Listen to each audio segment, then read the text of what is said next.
आज हम लोग नाभिक के बारे में ये देखेंगे कि पिछली क्लास में जो भी हमने पढ़ा कि नाभिक के भीतर न्यूट्रॉन रहेंगे, प्रोटॉन्स रहेंगे, बड़ी छोटी सी जगह पर 10⁻⁻15 मीटर की ऑर्डर का न्यूक्लियस होता है, उसके भीतर ये सब चीज़ें रहेंगी।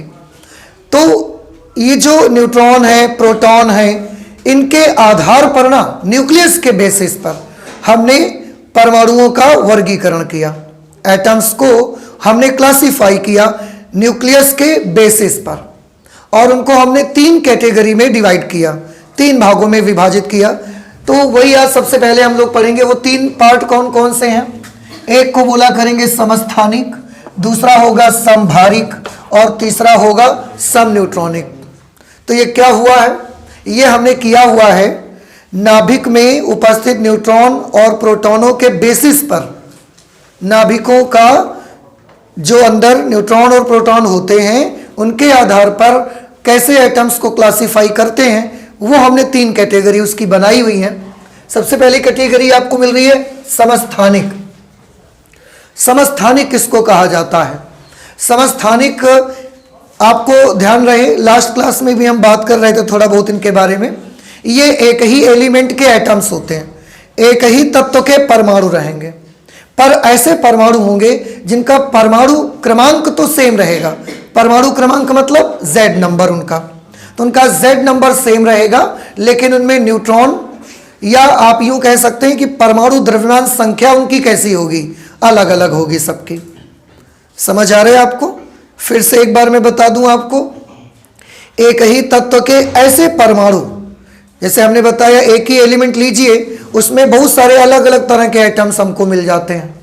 तो एक ही तत्व के ऐसे वाले परमाणु जिनका सबका परमाणु क्रमांक यानी कि उनका एटॉमिक नंबर मीन्स उनका Z नंबर तो कैसा होता है? सेम, लेकिन उन सभी का नंबर ऑफ न्यूट्रॉन्स और उन सभी के जो प्रोटॉनों की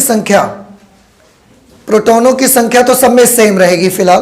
क्यों? क्योंकि Z नंबर सबका सेम हो रहा है ना, और Z नंबर को ही तो प्रोटॉनों की संख्या बोलते हैं। तो प्रोटॉनों की संख्या, इलेक्ट्रॉनों की संख्या सब में सेम रहेगी, पर द्रव्यमान संख्या सबकी अलग अलग होगी। देखो, किसी एक ही तत्व के ऐसे विभिन्न परमाणु, एक ही एलिमेंट के ये एटम्स हुआ करेंगे। ऐसा नहीं होगा कि एक इस एलिमेंट का एटम मैंने लिया है, एक फिर अगले एलिमेंट का एटम लिया है, ऐसा नहीं है। एक ही एलिमेंट हाइड्रोजन है तो फिर हाइड्रोजन के ही सारे एटम होंगे, क्लोरीन है तो क्लोरीन के ही सारे एटम होंगे, ऑक्सीजन है तो ऑक्सीजन के ही सारे एटम होंगे, कार्बन है तो कार्बन के ही सारे एटम होंगे। एक ही तत्व के ऐसे विभिन्न परमाणु जिनके नाभिकों में प्रोटॉनों की संख्या समान होती है। प्रोटॉनों की संख्या मतलब Z नंबर समान होती है, परंतु न्यूट्रॉनों की संख्या अलग अलग होती है। तो हमने क्या किया? एक ही तत्व के ऐसे परमाणुओं को हमने लिया जिन सब के भीतर प्रोटॉन्स कैसे होंगे? सेम होंगे, सबके प्रोटॉनों का नंबर बराबर होगा, लेकिन सबके नाभिकों के भीतर न्यूट्रॉन्स कैसे होंगे? अलग अलग, जिसकी वजह से उनकी द्रव्यमान संख्या कैसी हो जाएगी? डिफरेंट हो जाएगी।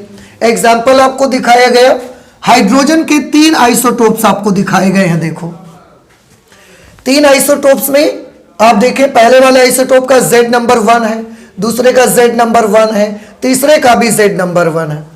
तो पहले तो एक चीज ये समझ लें कि तीनों एक ही एलिमेंट के एटम्स हैं, तीनों हाइड्रोजन के ही एटम है। देख रहे हैं ना, वहां डिफिनेशन में लिखा था कि तीनों हाइड्रोजन के ही एटम है और तीनों का Z नंबर सेम है। Z नंबर ही प्रोटॉन का नंबर होता है, तो इसका मतलब तीनों में प्रोटॉनों की संख्या कैसी है? सेम। न्यूट्रॉनों की संख्या अलग अलग होगी। देख लेते हैं इसमें कितने न्यूट्रॉन होंगे, बता सकते हैं आप मुझे? How can you find out the number of neutrons? कैसे पता लगा सकते हैं न्यूट्रॉनों की संख्या? कल से पढ़ाया जा रहा है आपको, आप सोते रहते हैं क्या? ये प्रोटॉन बताता है, ये क्या बताता है? न्यूट्रॉन। शर्म करो थोड़ा, ये द्रव्यमान संख्या बताता है, और द्रव्यमान संख्या में परमाणु क्रमांक माइनस करोगे तो न्यूट्रॉन आएगा। कहां ध्यान है भैया? आपको याद होगा Z क्या बताता है? प्रोटॉन्स। A क्या बताता है? Atomic mass number. और अगर आपको न्यूट्रॉन्स चाहिए तो फिर A- Z आपको करना पड़ेगा। हम कल से आपको बोल रहे हैं कि न्यूट्रॉनों का नंबर हमने सिंबल पे नहीं लिखा हुआ है। हमने दो ही चीजें केवल सिंबल पर मेंशन की है, एक atomic number Z which is equal to number of protons and number of electrons, और एक हमने एटॉमिक मास नंबर को मेंशन किया हुआ है कैपिटल A। न्यूट्रॉन हमने नहीं लिखे हैं। न्यूट्रॉन जब हमको पता लगाना होगा ना, हम A में से Z माइनस करेंगे और निकाल लेंगे। तो बताइए इसमें कितने न्यूट्रॉन है, बोलो भैया। इसमें से इसको माइनस करिए, क्या मिलेगा आपको? इसका मतलब इसमें 0 न्यूट्रॉन है। इसका मतलब है प्रोट्रियम में हाइड्रोजन का जो ये समस्थानिक प्रोट्रियम होता है, इसमें 0 न्यूट्रॉन्स होते हैं, मतलब इसमें न्यूट्रॉन होते ही नहीं है। समझ रहे हैं आप? अच्छा 1H2 में कितने न्यूट्रॉन है? 2 - 1 करिए, 1 न्यूट्रॉन है। 1H3 में कितने न्यूट्रॉन है? 2 न्यूट्रॉन है। तो आप देख रहे हैं सब में प्रोटॉन बराबर है, लेकिन न्यूट्रॉन 0 1 2 ऐसे हैं, सबके न्यूट्रॉन्स अलग अलग है। तो ये एक ही तत्व के विभिन्न परमाणु हो गए। इनको जरा चेक करके देखिए, ये तीनों ही ऑक्सीजन के एटम है, 8O16, 8O17 और 8O18, तीनों ही ऑक्सीजन के एटम्स हैं। अब तीनों में देखो Z नंबर तीनों का सेम है। अगर Z नंबर तीनों का सेम है, इसका मतलब प्रोटॉनों की संख्या तीनों में सेम है। तीनों के नाभिक में प्रोटॉन्स कैसे होंगे? 8 8 8 तीनों में। न्यूट्रॉन, इसमें कितने न्यूट्रॉन है? 8। इसके नाभिक में कितने न्यूट्रॉन है? 9। इसके नाभिक में कितने न्यूट्रॉन है? 10। तो इस तरीके से प्रोटॉन तो सबके पास 8 8 हैं, लेकिन न्यूट्रॉन्स इसके पास 8 है, इसके पास 9 है, इसके पास 10 है। तो इनके नाभिकों में न्यूट्रॉन अलग अलग है, प्रोटॉन सब में सेम है। तो एक ही तत्व के इस प्रकार के एटम्स जिनके नाभिक में प्रोटॉन तो सेम रहते हैं पर न्यूट्रॉन्स का नंबर अलग अलग होता है, इन्हें हम बोलते हैं आइसोटोप्स। सेकेंड कैटेगरी हमने न्यूक्लियस में उपस्थित न्यूक्लियॉन्स के बेसिस पर जो बनाई है, दैट इज आइसोबार्स। आइसो मतलब एक जैसा, बार मतलब प्रेशर। आपको याद होगा bar is a unit of pressure, दाब का एक मात्रक होता है बार। तो आइसो बार का मतलब है जिन सब का प्रेशर एक जैसा हो, सबका प्रेशर एक जैसा हो, मतलब सबका परमाणु द्रव्यमान संख्या एक जैसी हो। तो ऐसे नाभिक जिनमें न्यूक्लियॉनों की कुल संख्या समान होती है। न्यूक्लियॉनों की कुल संख्या का मतलब बेटा समझते हैं A। न्यूक्लियॉनों की कुल संख्या मतलब न्यूट्रॉन और प्रोटॉनों का जोड़। तो ऐसे नाभिक जिनमें न्यूक्लियॉनों की कुल संख्या समान होती है, परंतु प्रोटॉनों तथा न्यूट्रॉनों की संख्याएं भिन्न भिन्न होती है। मतलब प्रोटॉन भी सब में बराबर नहीं होंगे, प्रोटॉन न्यूट्रॉन सब अलग अलग होंगे, लेकिन दोनों का सम जब करा करेंगे, दोनों का जोड़ जब किया करोगे, वो नंबर सेम मिला करेगा आपको। एग्जाम्पल है हमारे सामने 1H3 और 2H3। देखें दोनों का परमाणु द्रव्यमान संख्या सेम आ रही है, लेकिन इसमें प्रोटॉन कितने हैं? 1। इसमें प्रोटॉन कितने हैं? 2। इसमें न्यूट्रॉन कितने हैं? 2। और इसमें न्यूट्रॉन कितने हैं? 1। देखो ना, 3 - 2 1 और 3 - 1 2। तो इसमें कितने प्रोटॉन? 1। इसमें कितने प्रोटॉन? 2। प्रोटॉन अलग अलग है दोनों में। इसमें कितने न्यूट्रॉन? 2। इसमें कितने न्यूट्रॉन? 1। न्यूट्रॉन अलग अलग है दोनों में, लेकिन दोनों का सम जब करते हो तो वो नंबर सेम आ रहा है। आप देखो, 1 प्रोटॉन 2 न्यूट्रॉन, कुल कितने न्यूक्लियॉन? 3। 2 प्रोटॉन 1 न्यूट्रॉन, कुल कितने न्यूक्लियॉन? 3। तो न्यूक्लियॉनों का नंबर सेम है, प्रोटॉन और न्यूट्रॉन्स का नंबर अलग अलग है। इसमें चेक करिए, ये भी एक एग्जांपल है, 6C14 7 and 14। और इसमें देखो ये नहीं लिखा हुआ, एक ही तत्व के परमाणु नहीं लिखा हुआ है, ये अलग अलग तत्वों के परमाणु हो सकते हैं। ये हाइड्रोजन का एटम था, ये हीलियम का है, ये कार्बन का है तो ये नाइट्रोजन का है। दोनों में देखो इसमें कितने प्रोटॉन है? कार्बन वाले में 6। न्यूट्रॉन कितने हैं? 8। माइनस करो ना इसको, तो प्रोटॉन है 6, न्यूट्रॉन है 8, पर दोनों का जोड़ कितना है? 14। याद रखिएगा, इसमें कितने प्रोटॉन है? 7। न्यूट्रॉन कितने हैं? 7, और दोनों का जोड़ कितना है? 14। इसका मतलब दोनों का परमाणु द्रव्यमान संख्या तो सेम है, पर प्रोटॉन दोनों में अलग है, न्यूट्रॉन दोनों में अलग है, और अलग अलग एलिमेंट के न्यूक्लियस हैं ये। समझ रहे हैं? इसलिए ये भी कैसे हैं? समभारिक। ये भी संभारिक है, इनमें भी काउंट करके देखो मिलेगा आपको। ये ऑक्सीजन का न्यूक्लियस है, एटम है, और ये फ्लोरीन का है। किसका है ये? फ्लोरीन है ना। ओके, काउंट करके देख सकते हैं, आपको मिल जाएगा। सम न्यूट्रॉनिक आइसोटोन्स कहते हैं अंग्रेजी में। नाम से ही क्लियर हो गया यार, सम न्यूट्रॉनिक यानी कि ऐसे नाभिक जिनमें क्या बराबर होना चाहिए, न्यूट्रॉनों की संख्या, इन्हें सम न्यूट्रॉनिक कहा जाता है। इन्हें सम प्रोटॉनिक भी कहते हैं। समस्थानिकों का दूसरा नाम क्या होता है? सम प्रोटॉनिक। क्यों? क्योंकि इनमें प्रोटॉनों की संख्या समान है। सम न्यूट्रॉनिक आइसोटोन्स, ये ऐसे नाभिक होते हैं जिनमें न्यूट्रॉनों की संख्या कैसी होती है? सेम। बाकी सब कुछ अलग हो जाए हमें फर्क नहीं पड़ता, न्यूट्रॉनों की संख्या सेम रहनी चाहिए। प्रोटॉन अलग होगा, द्रव्यमान संख्या अलग होगी, पर न्यूट्रॉन काउंट करने जाएंगे तो सब नाभिकों में आपको एक जैसे ही मिलेंगे। जैसे एग्जाम्पल्स हैं आपके पास 3Li7 4Be 8। इसमें प्रोटॉन कितने हैं? 3।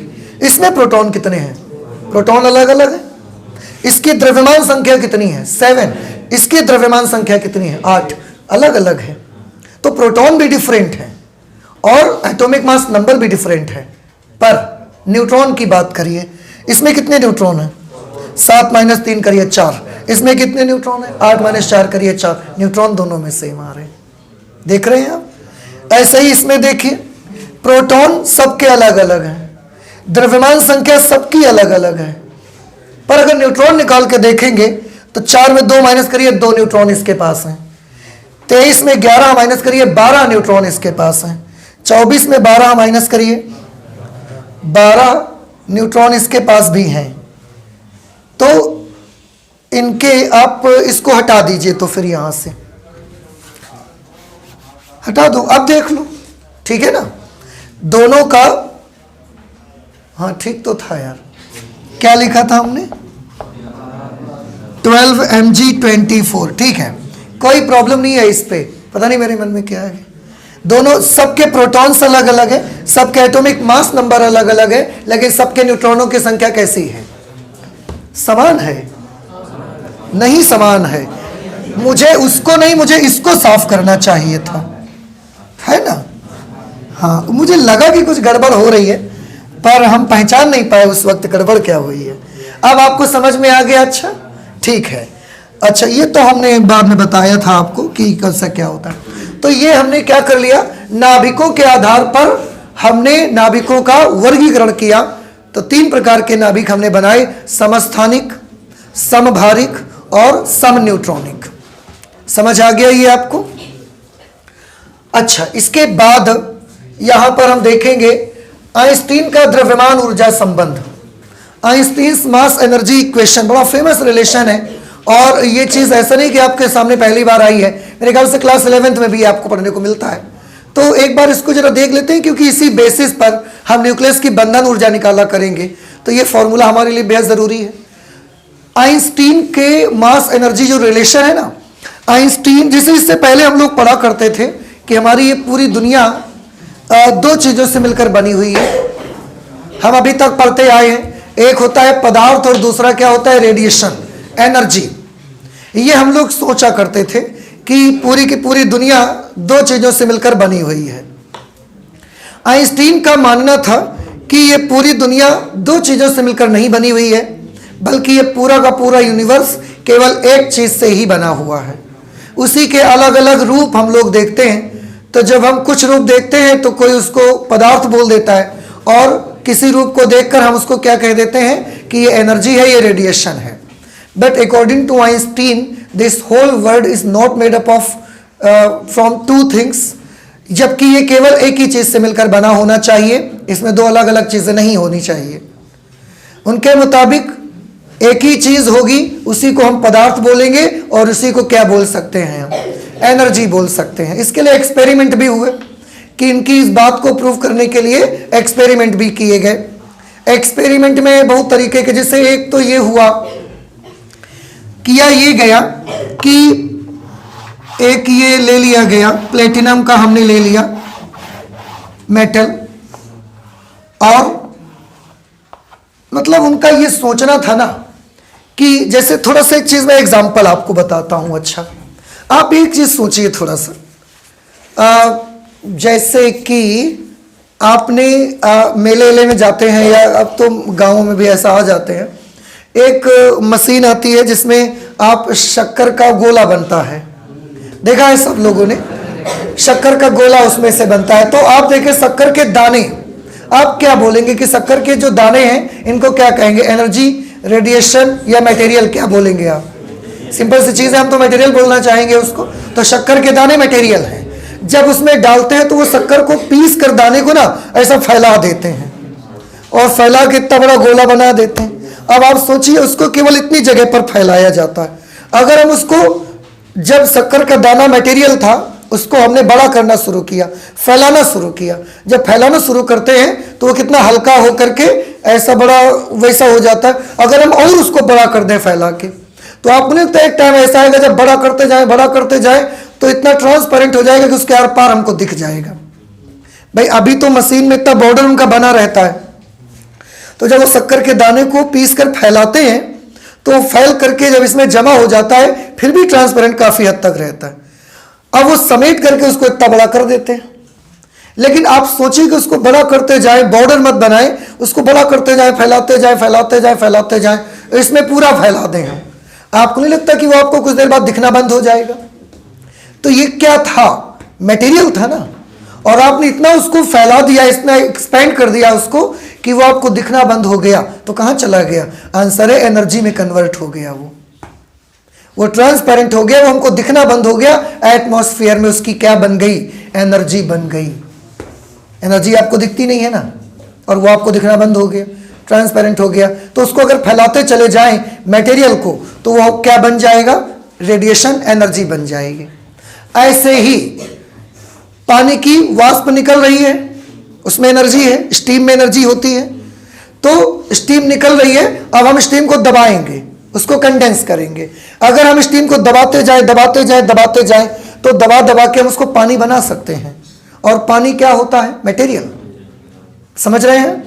तो हमने क्या देखा कि अगर हम मटेरियल अगर हमारे पास है, उसको हम फैलाते जाए तो उसका हम क्या बना सकते हैं? उसका हम एनर्जी बना सकते हैं, उसका रेडिएशन बना सकते हैं। ट्रांसपेरेंट हो जाएगी, हर पार दिखना शुरू हो जाएगा, और उसको हम रेडिएशन में कन्वर्ट कर सकते हैं।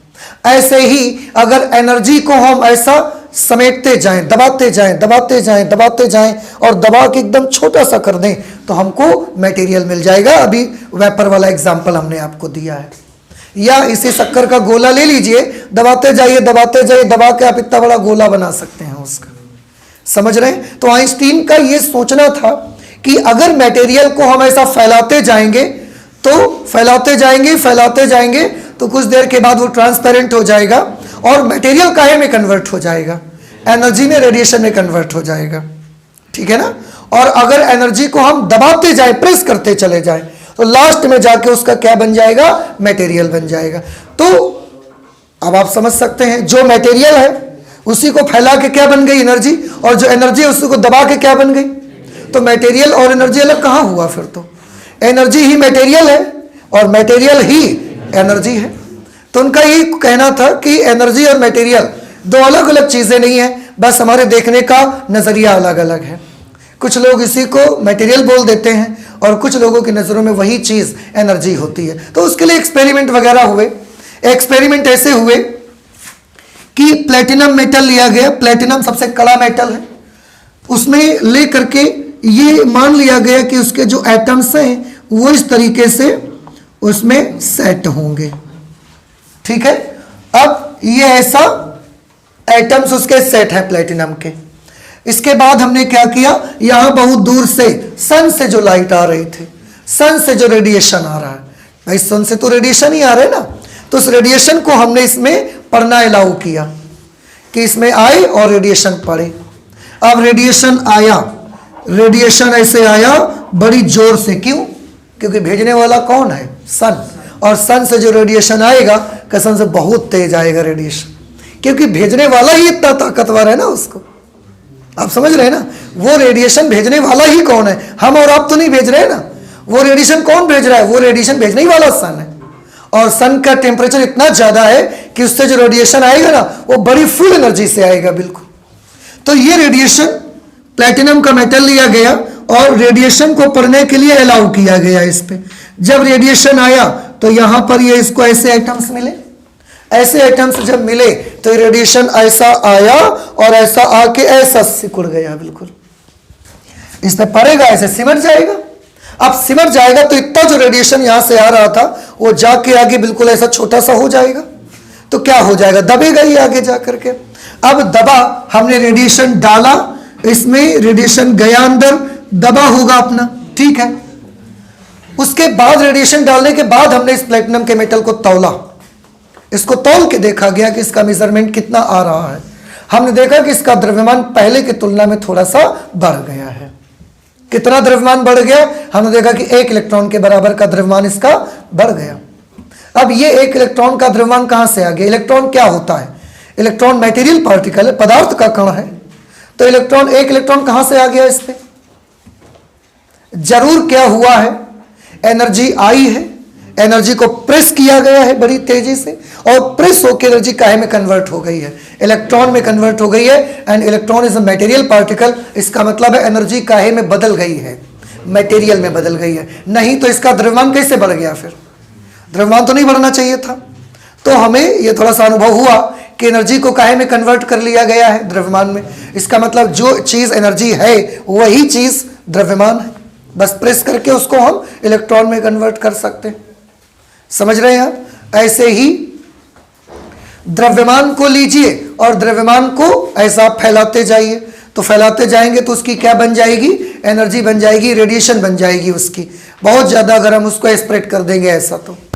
तो ये सब देखते हुए आइंस्टीन का ये कहना था कि एनर्जी और मास मतलब रेडिएशन और मटेरियल दो अलग अलग चीजें नहीं है, बल्कि ये दोनों एक ही चीज है। और उन्होंने फिर एनर्जी का, रेडिएशन का द्रव्यमान में और द्रव्यमान का एनर्जी में कन्वर्जन बताया। अब जैसे ये मैंने क्या बताया, एनर्जी किस में कन्वर्ट हो गई जाके, रेडिएशन किस में कन्वर्ट हो गया, मटेरियल बना उसका। मटेरियल को रेडिएशन में बदलने का कौन सा एग्जांपल है? मटेरियल को रेडिएशन बदलने का एग्जांपल ये है कि जब हम बम फोड़ते हैं, कोई भी बम वगैरह फोड़ते हैं, तो बम तो हम किसका बनाते हैं, रेडिएशन का या मटेरियल का?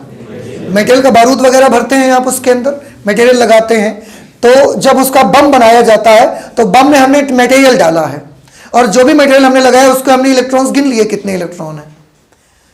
तो हमने इलेक्ट्रॉन उसके गिन लिए, हमें पता चल मालूम हुआ कि उसमें 100 इलेक्ट्रॉन है, मान लिया ऐसे एग्जांपल, 100 इलेक्ट्रॉन है। इसके बाद बम फूटा, बम फूटने से जो कुछ मिला उसमें फिर से हमने इलेक्ट्रॉन्स गिने कि हमारे 100 इलेक्ट्रॉन कहाँ चले गए।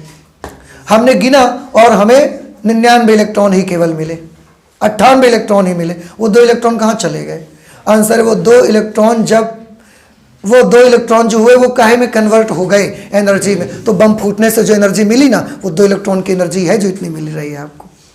तो यहाँ पर इलेक्ट्रॉन किस में कन्वर्ट हो गया, एनर्जी में।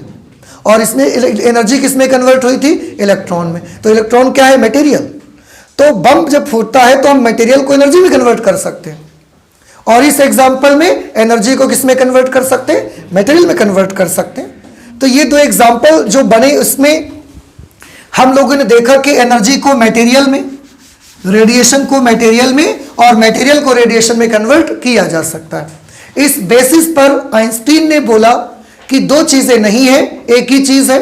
और इसके लिए उन्होंने एक फॉर्मूला भी बनाया और इस फॉर्मूले की मदद से आप क्या कर सकते हैं, द्रव्यमान को एनर्जी में और एनर्जी को द्रव्यमान में कन्वर्ट कर सकते हैं। मतलब कि अगर हम इतना द्रव्यमान खर्च करेंगे तो उससे कितनी एनर्जी बनेगी, ये हम निकाल सकते हैं। या अगर इतने एनर्जी को हम खर्च करेंगे तो उससे कितना द्रव्यमान बनेगा, ये हम कर सकते हैं। आइंस्टीन के द्रव्यमान ऊर्जा समीकरण से द्रव्यमान को ऊर्जा में और ऊर्जा को द्रव्यमान में परिवर्तित किया जा सकता है। कुछ बात आपको समझ में आ रही है कि अगर हम अपनी दुनिया से 1 ग्राम, 2 ग्राम, 1 किलो, 10 किलो मटेरियल अगर खर्च कर रहे हैं तो वो द्रव्यमान की क्या बन जाएगी, एनर्जी। तो उतना द्रव्यमान खर्च करने से कितनी एनर्जी बनेगी, उसका कन्वर्जन इन्होंने दिया था। और अगर आप 1 जूल, 10 जूल, 50 जूल एनर्जी खर्च कर रहे हैं तो उसका क्या बन जाएगा, एनर्जी खर्च करके क्या बना था, द्रव्यमान, तो उसका द्रव्यमान बन जाएगा।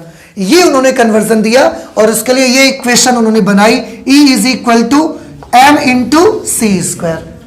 एम वो द्रव्यमान है जो द्रव्यमान आप खर्च करके उसको काय में बदलना चाहते हैं, एनर्जी में बदलोगे।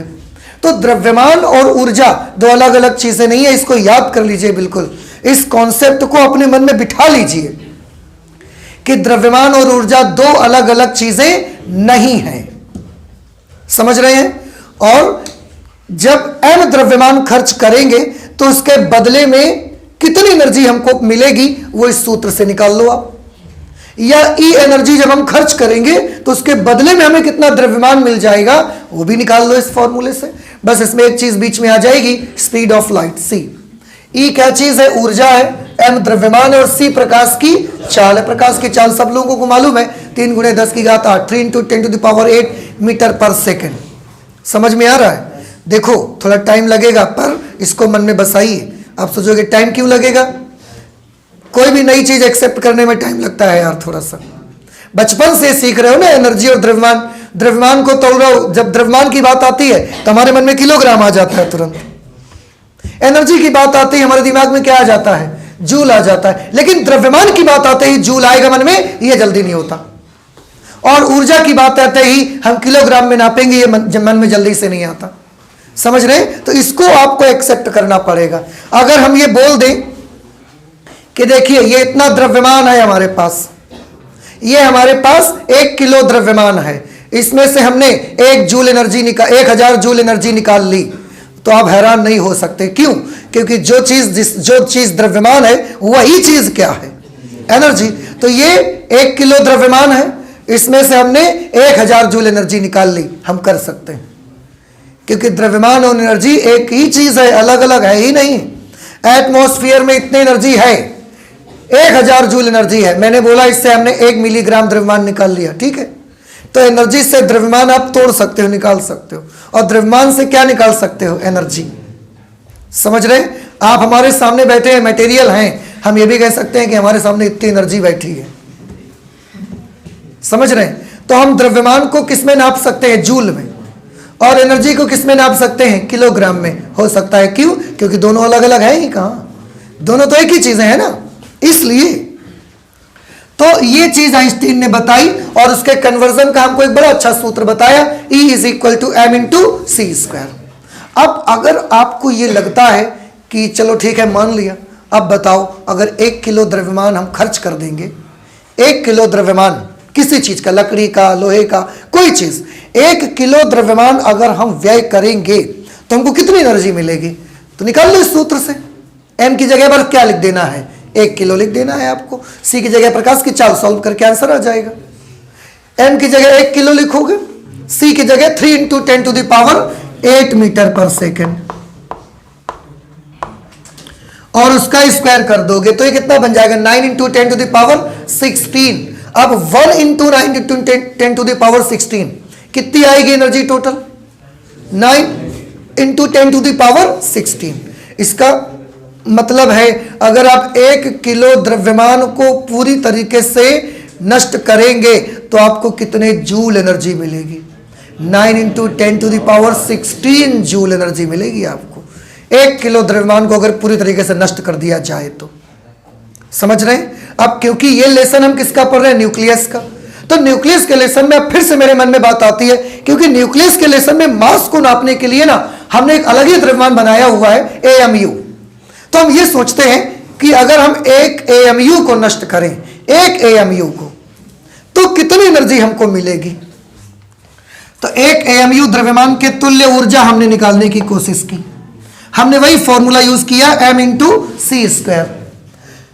E की जगह E क्योंकि एनर्जी हमको चाहिए, और m की जगह पर क्या लिखेंगे, 1 AMU की वैल्यू। 1 AMU कितने किलो के बराबर है, 1.66 × 10⁻27। ये ले लिया। और C की जगह प्रकाश की चाल हमने सॉल्व किया, पर ये आंसर आएगा काहे में, जूल में। ये आंसर किस में आ जाएगा, जूल में आएगा। हमने इसको इलेक्ट्रॉन वोल्ट में कन्वर्ट कर लिया। इलेक्ट्रॉन वोल्ट में कन्वर्ट करने के लिए 1.6 × 10⁻19 से डिवाइड कर दिया। अब ये जूल काहे में बदल जाएगा, इलेक्ट्रॉन वोल्ट में।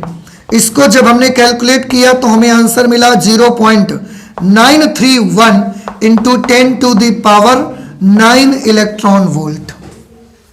इतने इलेक्ट्रॉन वोल्ट हमको एनर्जी मिली। इसका मतलब एक AMU द्रव्यमान न्यूक्लियस का अगर आप नष्ट करते हैं तो उसके तुल्य एनर्जी कितनी मिलेगी आपको, 0.931 इंटू 10⁻⁹ इलेक्ट्रॉन वोल्ट। हम इसको और मिलियन में बदलना चाहते हैं, मिलियन इलेक्ट्रॉन वोल्ट में बदलना है तो 10⁻⁶ से और डिवाइड कर दीजिए आप इसे। अगर 10⁻6 से डिवाइड कर देंगे तो अब ये कितना बचेगा, 10⁻3 यानी कि 1000, और 1000 का गुणा इसमें करवा दो, ये लगभग इतना मिलेगा आपको। Energy will be approximately equal to 931 million electron volt. तो जब एक AMU द्रव्यमान आप नष्ट करेंगे पूरी तरह से, एक AMU द्रव्यमान, तो लगभग कितनी एनर्जी आपको प्राप्त होगी उससे। आंसर है लगभग हमें 931 मिलियन इलेक्ट्रॉन वोल्ट एनर्जी हमको मिल जाएगी उससे, एक AMU द्रव्यमान जब आप नष्ट करेंगे। एक AMU द्रव्यमान बहुत छोटा मास है, 10⁻⁻27 kg, समझ रहे हैं आप। तो लेकिन ये फिगर आप याद रखिएगा, इसकी बहुत जरूरत पड़ेगी न्यूक्लियर के कैलकुलेशन में, इसको भूलिएगा नहीं आप, ठीक है ना। और कभी भी आपसे पूछा जा सकता है, ऑप्शनल क्वेश्चन में 1 नंबर पे आता है, ये लिखा होगा एक AMU द्रव्यमान के तुल्य ऊर्जा होती है, अब उसमें ऑप्शन लिखे रहेंगे नीचे, है ना। तो एक AMU द्रव्यमान के तुल्य कितनी ऊर्जा होती है, 931 मिलियन इलेक्ट्रॉन वोल्ट, याद रहेगा। तो इस तरीके से अब हम क्या मानने लग गए, अब हम मानने लग गए कि द्रव्यमान और ऊर्जा दो अलग अलग चीजें नहीं हैं, बल्कि द्रव्यमान और ऊर्जा एक ही चीज है। कोई भी आएगा, ये क्या चीज है, मटेरियल, कितने किलो है, 2 किलो, इसमें से 50 जूल निकाल के हमको दे दो, तो आप क्या कहोगे, आप ये नहीं बोल सकते कि अरे ये तो द्रव्यमान है, किलो में है, तो हम जूल में कैसे दे दें आपको, आप ही नहीं बोल सकते। किलो में है, द्रव्यमान है ना, तो यही तो ऊर्जा है ना, 50 जूल दे दो, कर सकते हो आप इसी से। तो किलो से जूल निकाला जा सकता है, समझ आ रहे हैं आपको। ये चीज आइंस्टीन ने बनाई, एक्सपेरिमेंट से प्रूव किया गया और उसका फॉर्मूला बनाई, समझ आ गया आपको। ओके, इसके बाद एक अगली चीज आज हम ले रहे हैं, नाभिकीय बल। न्यूक्लियर फोर्सेस क्या होते हैं। आपने एक चीज देखी, नाभिक के भीतर कौन कौन रहता है। नाभिक के भीतर अभी तक की स्टडी में आपको पता लग गया कि नाभिक के भीतर न्यूट्रॉन्स होते हैं, प्रोटॉन्स होते हैं। न्यूट्रॉन पर तो चलो कोई चार्ज नहीं होता, न्यूट्रल होता है वो, पर प्रोटॉन्स पे तो चार्ज रहता है ना, पॉजिटिव चार्ज। अब आप सोचिए जरा, देखो इसको देखिए, इनको देखिए आप, कितने प्रोटॉन हैं इसके पास, 12। कितने न्यूट्रॉन हैं, 12। प्रोटॉन पर कैसा आवेश होता है, धन आवेश। और सबसे फर्स्ट लेसन में हमने पढ़ा है कि धन आवेश अगर पास पास हैं तो ये एक दूसरे को क्या करेंगे, आकर्षित करेंगे कि प्रतिकर्षित करेंगे, प्रतिकर्षित करना चाहिए इनको। पर अब हम ये सोचकर हैरान हैं कि नाभिक का साइज कितना बड़ा होता है, लगभग 10⁻⁻15 मीटर की कोटि का। इतना छोटा साइज है, बहुत छोटा साइज है, सुई की नोक के से भी छोटा साइज है उसका। अब इतने छोटे साइज के भीतर प्रोटॉन है, 12 प्रोटॉन रह रहे हैं, बताओ, और सब पे कैसा चार्ज है, प्लस। अब सोचने वाली बात यह है कि क्या जब ये प्लस प्लस ऐसा नजदीक नजदीक है एक दूसरे से, तो क्या ये एक दूसरे को प्रतिकर्षित नहीं करते, क्या ये एक दूसरे को रिपेल नहीं करते, रिपेल करके ऐसा नाभिक को तोड़ के बाहर क्यों नहीं निकल जाते ये।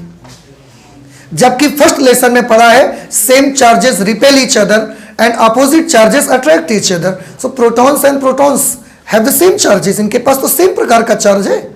अगर सेम चार्ज है तो प्रोटॉन प्रोटॉन को क्या करना चाहिए, तो क्यों नहीं करता फिर ये नाभिक के भीतर इतनी जरा सी जगह पर एक दूसरे के समीप कैसे बना रहता है। ये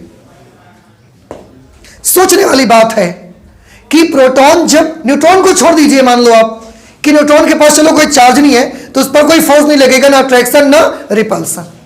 पर और अगर हम केवल प्रोटॉन को ही सोचे ना तो भी हमारा दिमाग काम करने बंद कर देता है। कितनी छोटी सी जगह पर इतने, और ये मैंने केवल 12 प्रोटॉनों वाला दिखाया है। आप यूरेनियम वगैरह देखो 92, समझ रहे हैं, गोल्ड देखो 79, समझ रहे हैं आप, इतना हैवी नंबर प्रोटॉन है और न्यूक्लियस इतनी जरा सी जगह पर इतने ज्यादा प्रोटॉन्स कैसे रह लेते हैं। जबकि प्रोटॉन्स पर कैसा चार्ज है, पॉजिटिव, और उन सभी को एक दूसरे को क्या करना चाहिए, तो क्यों तोड़ के नाभिक को नहीं निकल जाते आखिरकार, क्यों इतनी छोटी जगह पर बने रहते हैं, ये जानकर हम हैरान हैं। इसके लिए एक दूसरे साइंटिस्ट आए जिनका नाम था H.U. कावा। क्लास 11th में साइंटिस्ट की पूरी एक लिस्ट पढ़ते हैं आप फर्स्ट लेसन में, और उनकी डिस्कवरीज पढ़ते हैं, उनके इन्वेंशंस पढ़ते हैं कि उन्होंने क्या डिस्कवरीज की, क्या इन्वेंशंस किए। उसमें एक साइंटिस्ट का नाम आया होगा H.U. कावा। उन्होंने इन बलों के बारे में बताया कि नाभिक के भीतर आपका ये जो बल आप जो सोचते हो कूलॉम बल, ये काम नहीं करता। उनके मुताबिक नाभिक के भीतर जो बल लगेगा उस बल को बोला जाएगा नाभिकीय बल, और वो कूलॉम बल नहीं है। अगर वो कूलॉम बल नहीं है तो उसकी जो प्रॉपर्टीज है ना वो भी कूलॉम बल से मैच नहीं करेंगी। कूलॉम बल में क्या होता है, प्लस प्लस को प्रतिकर्षण, माइनस माइनस में प्रतिकर्षण, और प्लस माइनस में आकर्षण। तो ये सब नहीं करेगा काम उस पर, उसमें प्लस प्लस है तो प्रतिकर्षण नहीं होगा। समझ में आया? तो उनका ये बोलना था कि ये कुछ अलग ही टाइप का एक फोर्स है, और उसका नाम उन्होंने रखा नाभिकीय बल। यही चीज आप पढ़ते हैं कि basic fundamental forces in our nature, there are only and only 4 fundamental forces in our nature. 4 केवल मूल बल हैं हमारी प्रकृति में, और उसमें एक बल आता है जिसको हम बोलते हैं प्रबल नाभिकीय बल, सुना होगा आपने। तो उन्होंने इसके बारे में बताया कि ये जो बल है ये प्रबल नाभिकीय बल है, और ये वो वाला बल नहीं है जो कूलॉम में लगता है, कूलॉम फोर्स होता है, ठीक है ना। और ये बल कैसा बल है, ये बल ऐसा बल है ना कि ये एक दूसरे को सबसे क्या करके रखता है, बांधे के रखता है। किसको किससे बांध के रखता है? एक तो पहली बात तो ये कहां लगता है, inside the nucleus, only inside the nucleus, केवल नाभिक के भीतर लगेगा। नाभिक से ऐसा बाहर आओ बल खत्म। समझ आ रहे हैं आपको? तो केवल नाभिक के भीतर लगेगा।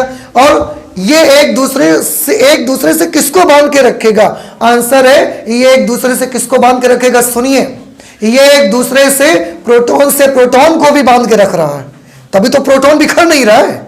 ये न्यूट्रॉन से न्यूट्रॉन को भी बांध के रख रहा है, तभी न्यूट्रॉन भी बाहर नहीं जा पा रहा है। तो न सिर्फ ये प्रोटॉन से प्रोटॉन को और न्यूट्रॉन से न्यूट्रॉन को, बल्कि ये न्यूट्रॉन से प्रोटॉन को भी तो बांध के रख रहा है, तभी तो सब एक ही जगह पर इकट्ठे जमा हैं, भाग नहीं रहे हैं। तो ये एक ऐसा बल है जो किसको किससे बांध के रखता है, प्रोटॉन को प्रोटॉन से भी बांध के रखता है, न्यूट्रॉन को न्यूट्रॉन से भी बांध के रखता है, और प्रोटॉन को न्यूट्रॉन से भी बांध के रखता है। और इस बल का नाम रखा गया नाभिकीय बल, न्यूक्लियर फोर्स। तो 4 मूल बलों में यह भी एक शामिल है। नाभिक में धनावेशित प्रोटॉन, अब देखिए क्या लिखा है इसके बारे में। नाभिक में धनावेशित प्रोटॉन तथा आवेश रहित न्यूट्रॉन होते हैं, और जो धनावेशित प्रोटॉन होंगे ना ये सब एक दूसरे को प्रतिकर्षण करने वाले हैं। तो धनावेशित प्रोटॉन और आवेश रहित न्यूट्रॉन एक अत्यंत सूक्ष्म स्थान, कितना सूक्ष्म स्थान है, 10⁻⁻15 मीटर में एक साथ रहते हैं। इससे स्पष्ट है कि नाभिक के भीतर ऐसे बल कार्यरत होते हैं जो न्यूट्रॉनों को प्रोटॉनों से, प्रोटॉनों को प्रोटॉनों से तथा न्यूट्रॉनों को न्यूट्रॉनों से बांधे रखते हैं। समझ रहे हैं भाई? एक को भी नहीं बांधा जाएगा तो वो नाराज होकर निकल के चला जाएगा बाहर। तो सबको बांध के रखते हैं, पूरी फैमिली बना के रखते हैं, वो बिखरने नहीं देते उसको। इन बलों को नाभिकीय बल कहा जाता है। इसके बारे में बताया किसने था? H.U. कावा ने बताया। तो याद रखिएगा, नाभिकीय बलों में निम्न गुण पाए जाते हैं। तो नाभिकीय बलों का ना उसको देखा गया, उसको और उसके बारे में जानकारियां हासिल की गई, तो उसमें कुछ प्रॉपर्टीज हमको मिली न्यूक्लियर फोर्सेस में। क्या प्रॉपर्टीज मिली? पहली प्रॉपर्टी देखिए आपके सामने है, नाभिकीय बल आकर्षण बल होते हैं।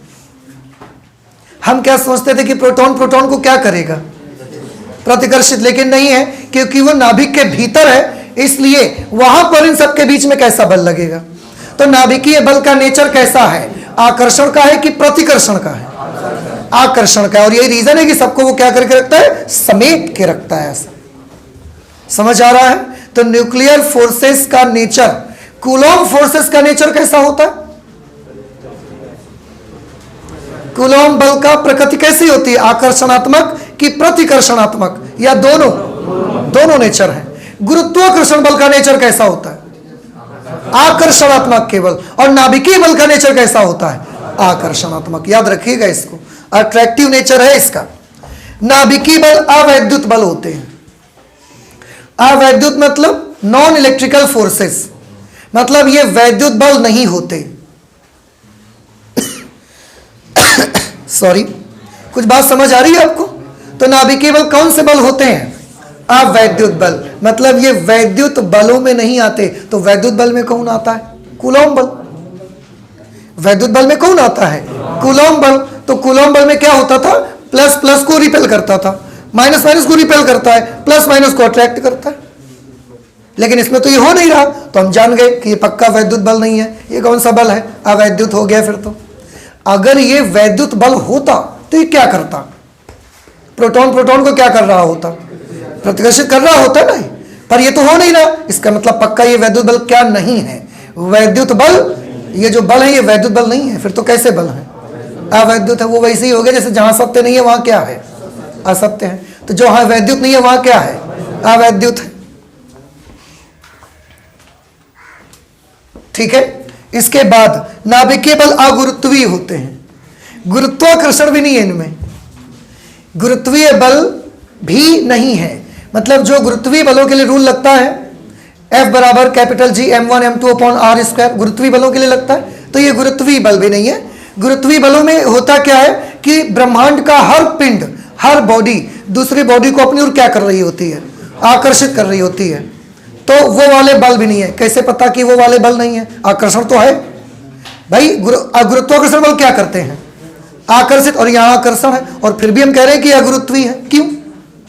क्योंकि गुरुत्वीय बलों में एक खास बात यह हमने देखी है कि ये हमेशा बड़े पिंडों के बीच प्रभावी होते हैं।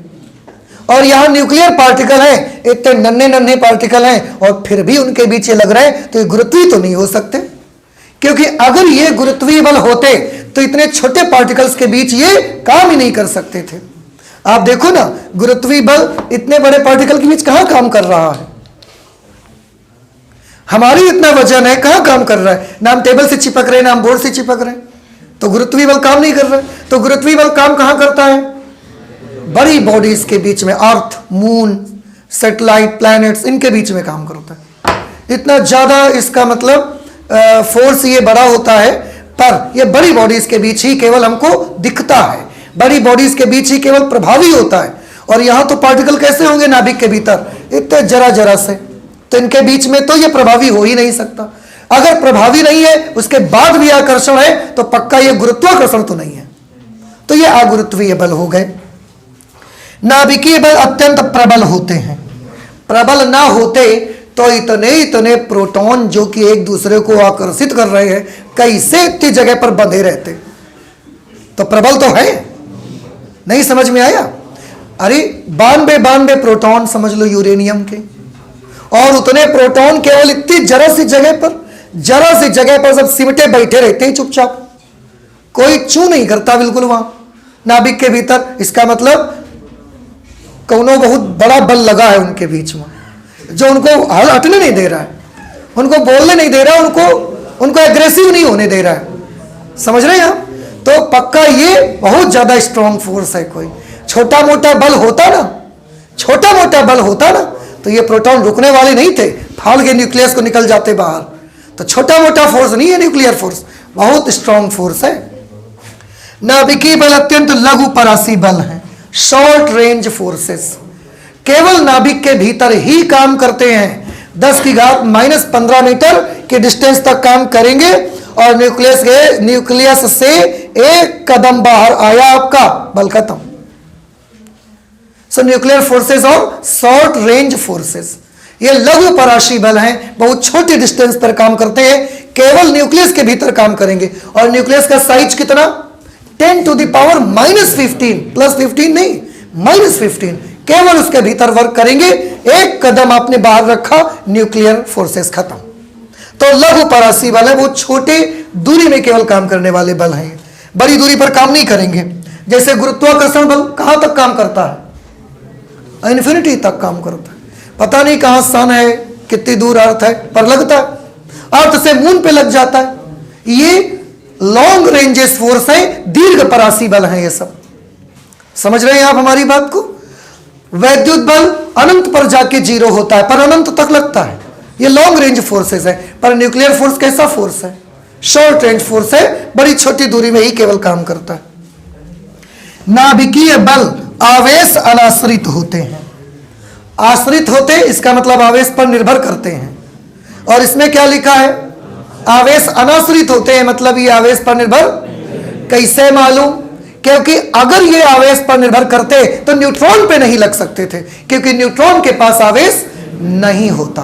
तो अगर न्यूक्लियर फोर्सेस आवेश पर आश्रित होते, चार्ज पर डिपेंड करते ना, तो न्यूट्रॉन पर नहीं लग सकते थे फिर ये।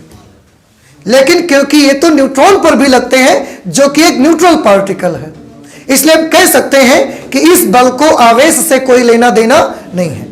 हमारे पास आवेश है तो भी लगेगा, नहीं है तो भी लगेगा। इसको चार्ज से मतलब नहीं है। और उसका प्रमाण है हमारे पास, क्योंकि न्यूट्रॉन को भी बांध के रख रहा है ये। तो समझ रहे हैं आप? So these are some important properties about the nuclear forces. ये कुछ प्रॉपर्टीज हैं नाभिकीय बल के बारे में, तो इन्हें आप सबको याद रख लेना है। समझ आया? तो आज हम लोगों ने क्या क्या पढ़ा फिर फिजिक्स में? समस्थानिक, समभारिक, सम न्यूट्रॉनिक, उसके बाद आइंस्टीन का मास एनर्जी रिलेशन पढ़ा हमने। उसके बाद हमने पढ़ा नाभिकीय बलों के बारे में। आई होप कि ये सारी चीज आप समझ पाए हैं। नहीं समझ पाए हैं आप? समझ में आ गया है आपको? तो एक काम कर लेते हैं, आज फिजिक्स में इतना ही रख लेते हैं। अगली क्लास में हम लोग पढ़ेंगे नाभिकीय ऊर्जा के बारे में। अभी तक हम लोग क्या पढ़ रहे थे? इन 2 क्लासेस में लगातार नाभिक के बारे में, नाभिक को स्टडी कर रहे थे हम लोग। अब हम लोग किसके बारे में पढ़ना शुरू करेंगे? नाभिकीय ऊर्जा के बारे में पढ़ना शुरुआत कर देंगे। ठीक है? तो आज फिजिक्स में इतना ही रखते हैं। आई होप कि ये सब चीजें समझ में आई है। अगर किसी चीज में कोई डाउट हो तो आप पूछ लीजिए मेरे से। अब नहीं पूछना है तो ठीक है, फिर आज इतना ही रखते हैं। चलते मिलते हैं अगली क्लास में। Okay, thank you.